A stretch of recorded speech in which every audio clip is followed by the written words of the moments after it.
Let's take a look at the build you saw in the ISI using the Miracle Worker Flight Deck Cruiser T6. I'm using a phaser cannon build, using the Terran Task Force phaser beam array from the Terran Reputation, then 4 advanced, or actually 6 advanced phaser beam arrays that come with the ship, fully upgraded. And then I use the Elite Fleet Intervention Protomatter Deflector array from the Fleet Colony, with the critical severity and chance. Then I used the prevailing fortified impulse engines from the competitive reputation with the engineering hang for the speed boost and turn rate on heals.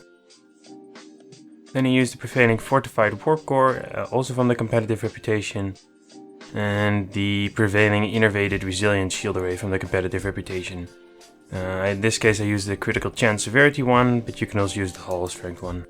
And then that gives you the 2 and 3 piece sets, which is hull capacity, weapon specialization, and the damage bonus energy damage resistance rating. Then for aft weapons, I used the advanced inhibiting phaser omnidirectional beam array from the competitive reputation as well. Together with the console, it gives you the 2-piece set for phaser weapon damage, and it gives you a flight turn rate, which is nice on this ship. Then again, I used 2 other advanced phaser beams. Then the Rep Matter Capacitor, the Subspace Field Modulator, the Temporal Negotiator, and the Battery Energy Amplifier. And for the Universal Console, I use a Tactical Console Vulnerability Locator.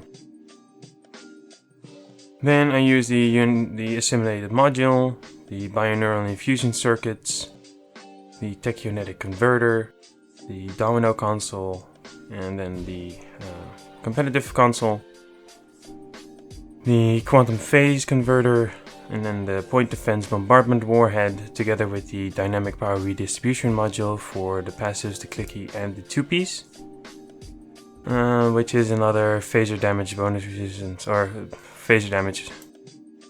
And then 3 Tactical Vulnerability Locators, phaser again. And for the pets, I used the elite version of the pets this ship comes with.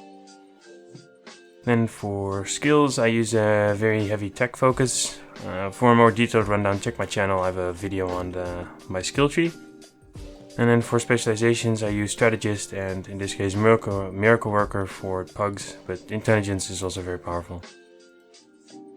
Then for traits, I use a good day to die, operative, context is for kings, fleet coordinator, inspirational leader, anchored, self-modulating fire, beam barrage, and superior beam training.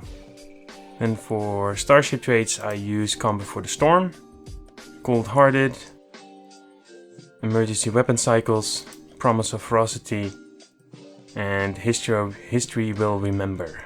And then for space reputation, I use advanced targeting systems, Tyler's duality, magnified firepower. This one I'm testing out. I'm not sure if this is the greatest thing. Then precision and controlled countermeasures, which procs with cold-hearted. Then for active reputation, I use all the space ones basically. Then for stations, I use the 2 SRO tactical officers from the Fleet Colony Embassy. For the SRO ability, then the Pirate Efficient Psi, a Vanguard Engineer, and a Vanguard Psi.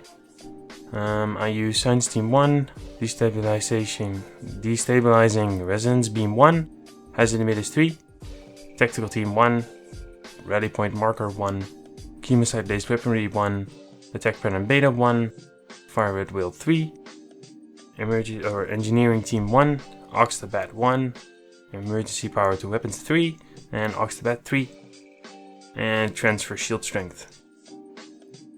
And then lastly, the active roster, which is chance for stacking crit severity buff on firing energy weapons, space increased damage versus Borg, attack pattern beta restores hull when firing, the technician and 3 technicians for the Oxtabat build, and the warfare space increased damage versus all. I hope this was useful. Thanks for watching. Like and subscribe, and I'll see you in the next one.